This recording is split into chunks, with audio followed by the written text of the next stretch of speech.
Hello, welcome to the discussions on time intelligence with DAX. Who should watch this video?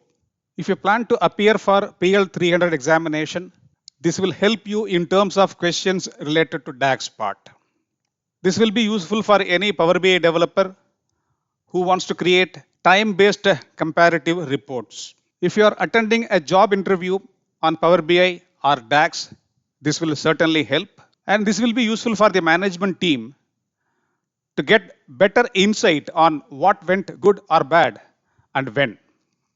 This video has been prepared as a scenario-based learning. I'll give the general information. Assume that you are the Power BI developer in a company called Simply CSN, which sells different products across India. You have a calendar table created with a calendar auto function that suits to the Indian financial year system of April to March. The name of your fact table is sales data with columns as in the image.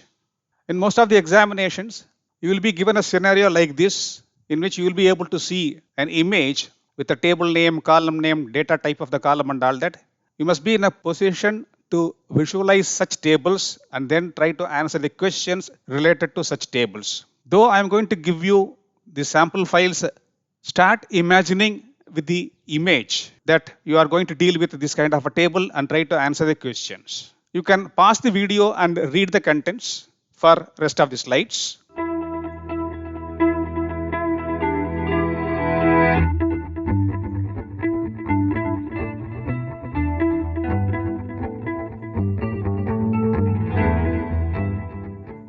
At the end of this demonstration, you must be able to answer questions like the ones compiled here. Watch the video in full and come back to this section and check if you have answers for all the questions. You can ask your questions or provide your answers, feedback, suggestions in the comments section.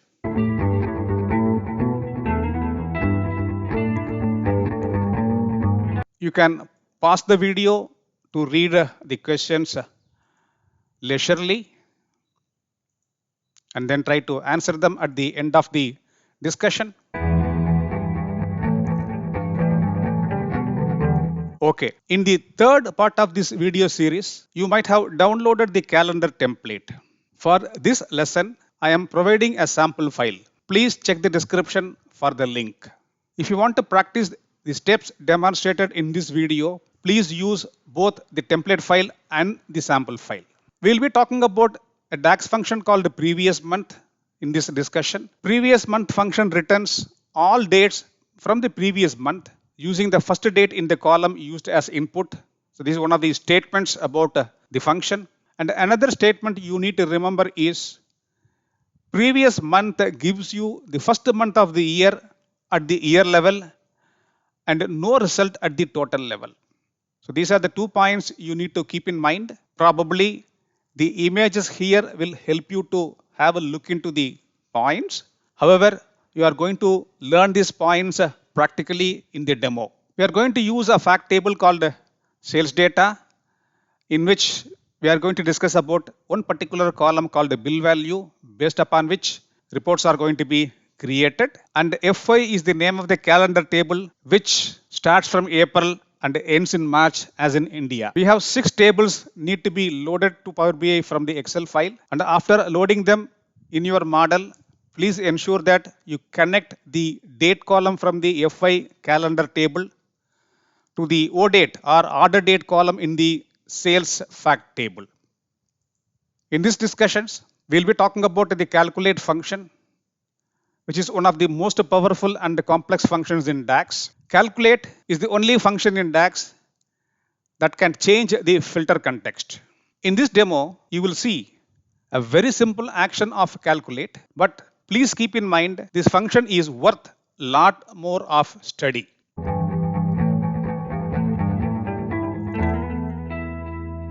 Okay, let us begin the hands-on activity now. I have the calendar template open with me, in which the required tables are already loaded, and as intimated, the date column from the FY calendar table is connected to the O date column in the fact table called sales data. the first thing I am expected to do is to create a table called measure table wherein I can park all my measures. So I have just created a measure table which currently contains an empty column.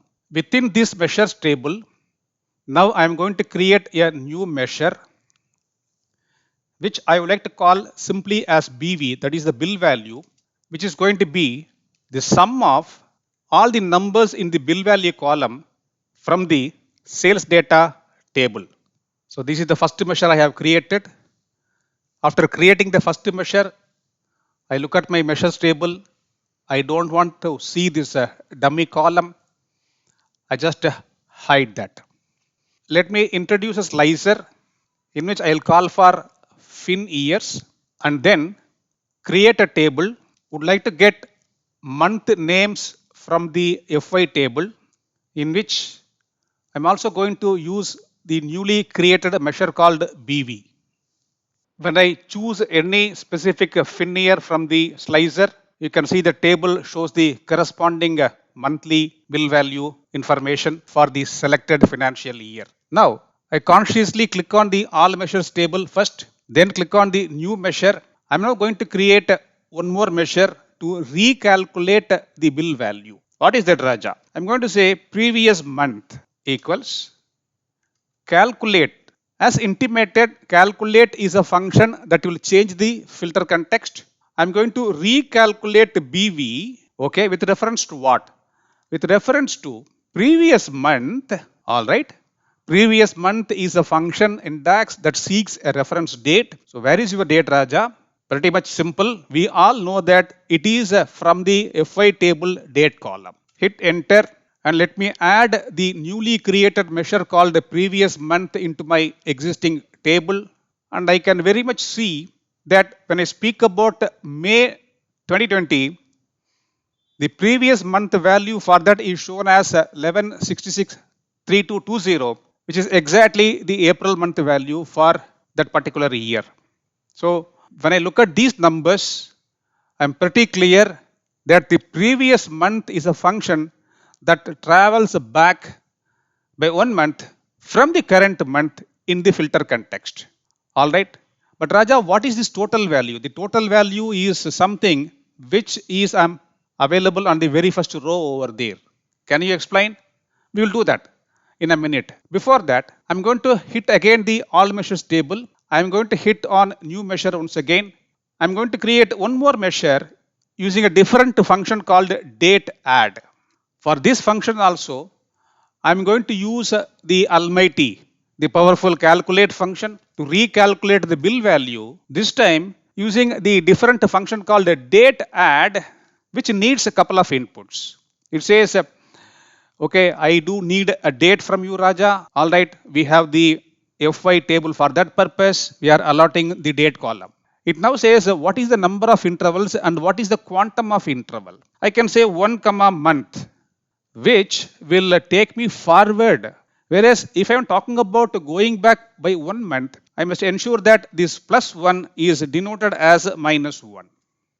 Hit enter, and then I will be able to pull this value also inside the table to check whether it is also giving me the correct results. I could see that in terms of the monthly values, both the functions are giving the same value. So both of them are working almost in a similar fashion, except the total column. Okay, we will talk about that a bit later. But as of now, you saw the creation of 3 measures. The starting point is the BV measure. And then we used a function called the previous month. And then we used a function called DATEADD. But Raja, what is the purpose of all these things? We are going to create a month over month variance. And for easy understanding about creating one such a measure, I'm showing a simple example using Excel, in which you can see June is the current month and May is the last month or previous month. And what is the month over month variance between them and how do I calculate that? So I'm using a simple formula, the current month value less the previous month value divided by the previous month value. In case if the value for June is below 525, let us say it is around 465, then I could see a negative growth. the month over month variance is minus 11.43. So this is the simplest way by which I can understand about creating a month over month variance. And with this information, let me move back to Power BI. Let me consciously hit on all measures table and then click on a new measure, which I'm going to call as MOM, okay, with reference to, let us say, previous month. All right, because we have two different measures called the previous month as well as DATEADD.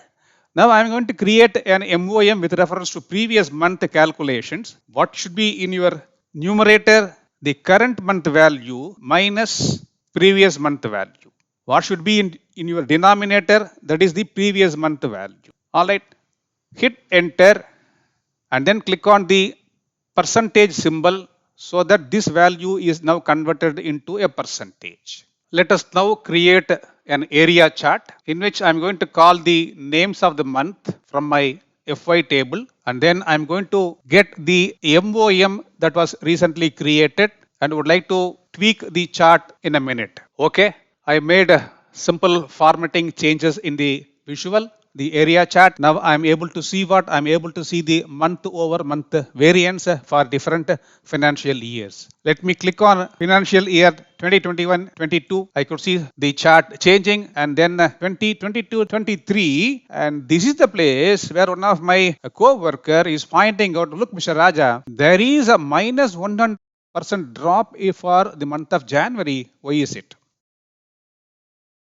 I can also notice the minus 100% drop between December and January. And to understand how this happens, I'm trying to create a table in which I call the month names and the bill values. And when I click on various financial years, I can see the table showing the data as per the data available in my tables. For example, for the year 2022-23, we have data only till December.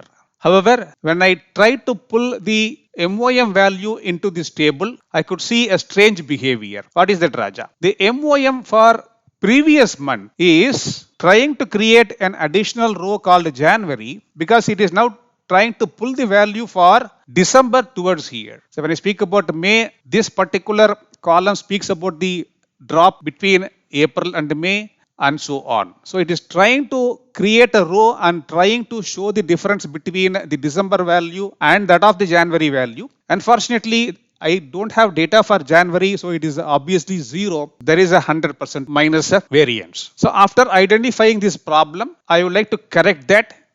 And the place where I am going to correct is the previous month formula itself. So I'm going to make a small change here. I'm going to say the recalculation of BV should happen if not is blank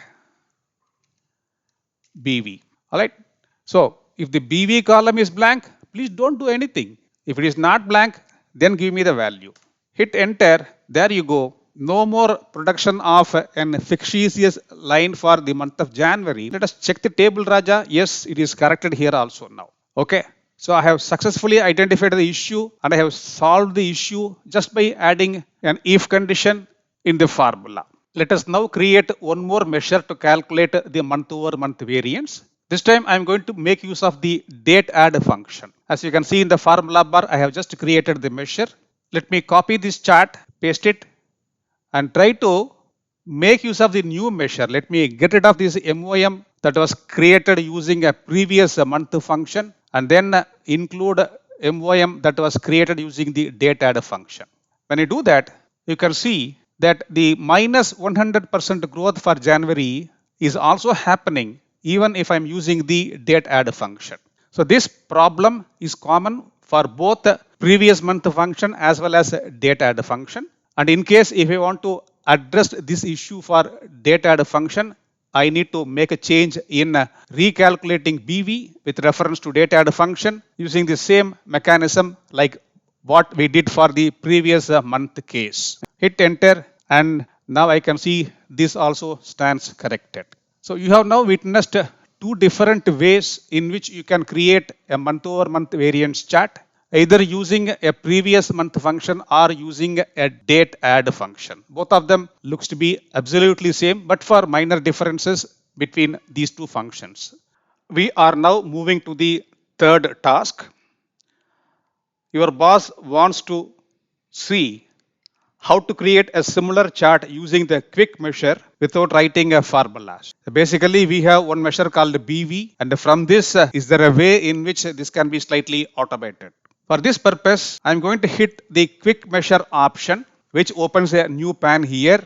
I'll be able to see quite a number of calculations available under quick measures.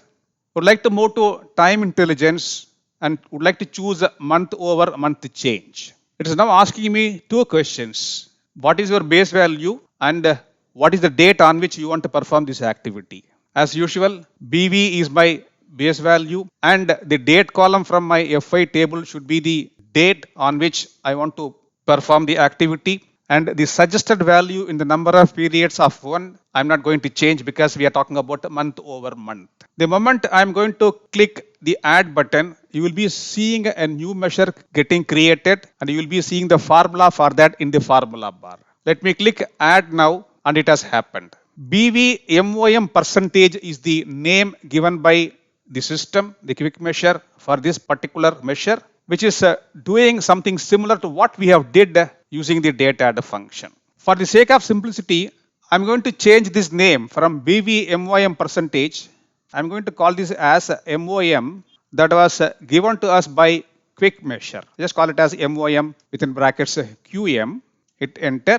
Let me close these pans and try to create an area chart like what we did in the previous occasions. So here is the chart that has been created with the quick measures MOM value. Looks to be similar, and when I move to the last year, once again we have the same issue. So I may have to address this by clicking on the measure. I may have to create one more variable, or I may have to tweak the formula so that this will be addressed. You may now ask me a question.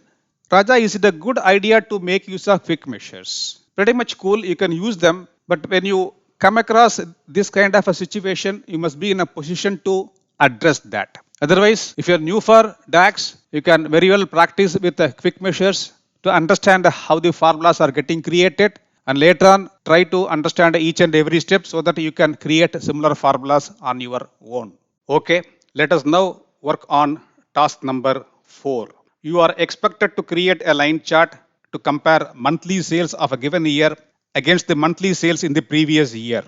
And your solution should be capable of using the same measure even if you need to create similar charts to compare quarterly periods or weekly periods. To take care of this requirement, I'm going to build one more measure based upon my BV using a function called SAMEPERIODLASTYEAR. I call this measure as BV within brackets SPLY, and I'm going to calculate BV in the modified context of same period last year with reference to the date column in my calendar table. Okay. So what this is going to do, this is going back by 1 year with reference to the filtered value. If I'm talking about a table in which FINYEAR values are given, and if I'm going to pull my new measure called BV SPLY within this table, and then you can pretty much see that 2021 we have a figure for which same period last year value refers to the previous financial year. Okay. So Raja, this is going back in terms of years, whereas the requirement is in terms of months or maybe quarters. Yes, SPLY can work according to your filter context. And let us quickly create a line chart as per the requirement of my organization. And would like to get the name of the months from my FI table. And then I would like to get two measures for this chart. One is called BV and one is called BV SPLY, same period last year. And when I choose any specific financial year, I'll be able to see how the sales on a given month is comparable with the sales on the same month in the previous year. So this chart is now talking about, let us say, October current year and October previous year. In terms of years or in terms of months, or if you're talking about creating a quarterly chart, let us say, I'm going to create a staked bar chart. I would like to pull my quarter values from my financial year table, and then the two measures, bill value and the bill value for the same period last year. You'll be pretty much able to see the requirement is fulfilled by a single formula. SPLY is definitely a very useful formula. You may probably spend some time on understanding more about that and find out where it can be used in your day-to-day Power BI activities. We will now work on the task number 5, in which we are going to create running totals. So we have a bill value column for every date, and we would like to create the cumulative value of bill value, which should reset at the beginning of every month. This is one requirement. Another requirement is we need to create an year-to-date continuous cumulative total, which should not be resetting at any point of time, should run till the last date in my date column.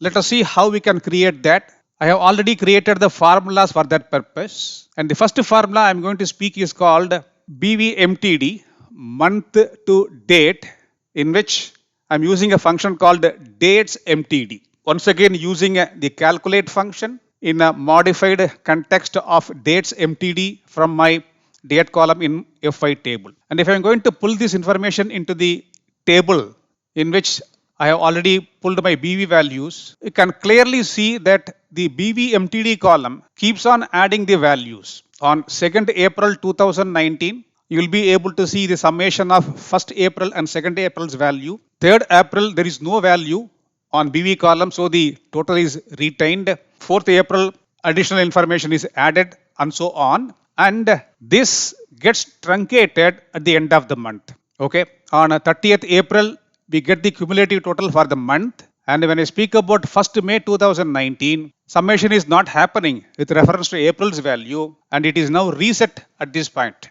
So this is the requirement that has been successfully completed. And I'm also expected to do what? I'm also expected to do a conditional formatting for this particular column. So I can use the conditional formatting option here. Probably I can use a background color. I can just use the default option. Then I'll be able to see the less the value, the lighter the color is, and then we move on. The darker means the highest values. Okay, Raja. You are talking about another function called BVMTD. Yes, this function will not require the calculate function to be used because it is a kind of built-in into this. This is called TOTALMTD. The first one was called DATESMTD, and the second one is called TOTALMTD. You can use either of them because both of them are going to give you the same result. You can now see that at the end of this month, April 30th, the total is cumulated for the entire month, and then 1st May, it is resetting even if I'm using the TOTALMTD function. So both TOTALMTD and the DATESMTD are doing the same job. Alright, Raja. There is yet another requirement called YTD, and that YTD function is slightly a different function from a regular YTD with lots of if conditions and max conditions and all that. So I'm just going to show you the formula over there to save time. We are very specifically making a statement saying that if BV is not blank, some of you could remember the if not is blank BV, which we have used in one of the previous examples. Something similar to that I'm using. I'm going to filter my date column in the FY table, and I want the total should continuously happen till I reach the maximum date, which means that this is not going to be resetting either on the month level or quarter level or year level. This will continuously run across. So this particular formula is a specific requirement, may not be required by everybody, but sometimes this may be required. So I'm just giving a clue for the viewers. So you can make use of this formula if you are interested. So task number 5 is successfully completed. We can now move on to task number 6. Let us now work on task number 6. A member of your finance team approaches you with a specific request. He wants to see the total sales value for the first 5 days as well as last 5 days for any given month. So you need to provide a solution for his request. He also needs to see the bill value for the last day in each quarter by choosing a financial year and a quarter in slices. To provide a solution for this requirement, we need to know about a function called DATESINPERIOD. I just kept the first formula readily available in the screen for you to view. To calculate the total value for the first 5 days, we are going to use the calculate function once again, and the BV will be now getting recalculated with reference to dates in period, and we have our date column from the FI table, in which from the minimum date I will be moving towards 5 days and the interval is called day. So you can now see there are options here. It could be dates in period can be used either towards daily movement or monthly movement or quarterly or year. So our requirement is first 5 days total is required to be seen by the finance team executive for obvious reasons in your company. Let me choose one particular financial year. Let me choose one particular month over there, September. Then I'll be able to see the values in the table here only for September 2019. Let me quickly pull a card and then try to show the value called the first 5 days total within this card. It's trying to give me the values in automated display units. I would like to get the actual values.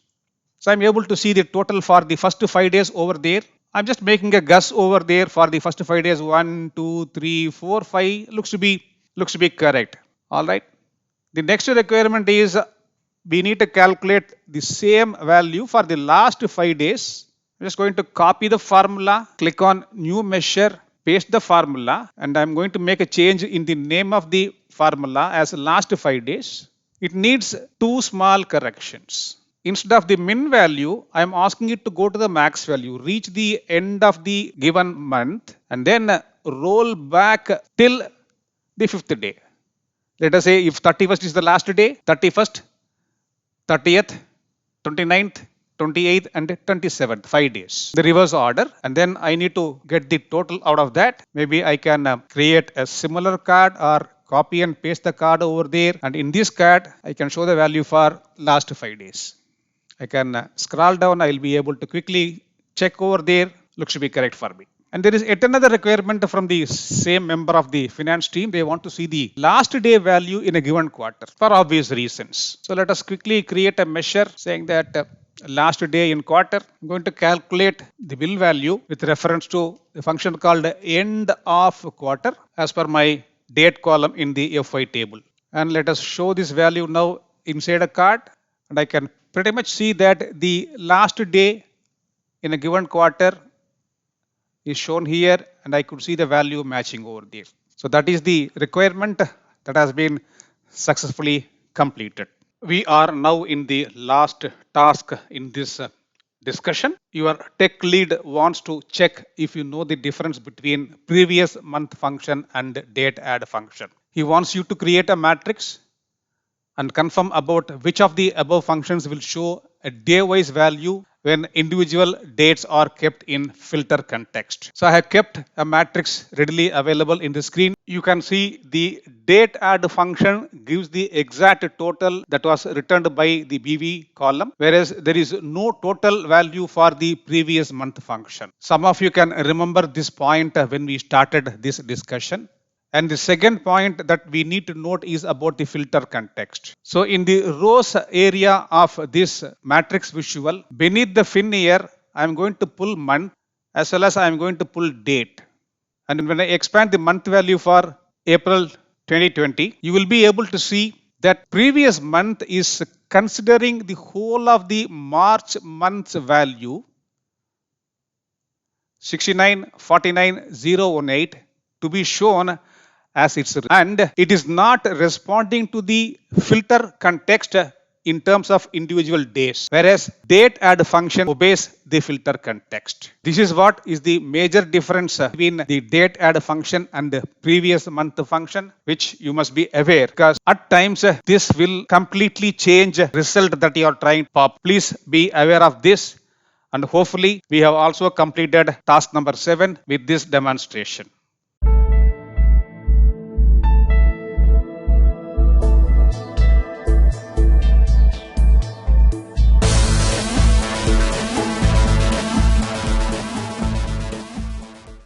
Hi Raja, wait. The demonstration helped me understand about a few time-intelligent measures in DAX. Let's assume that I have 2 different date columns such as order date and ship date. Is there a way to create measures based on both? Hi Deepat, sure. There is a simple method to do that. You will see that in the next video. Thank you all for watching this video. See you in our next video.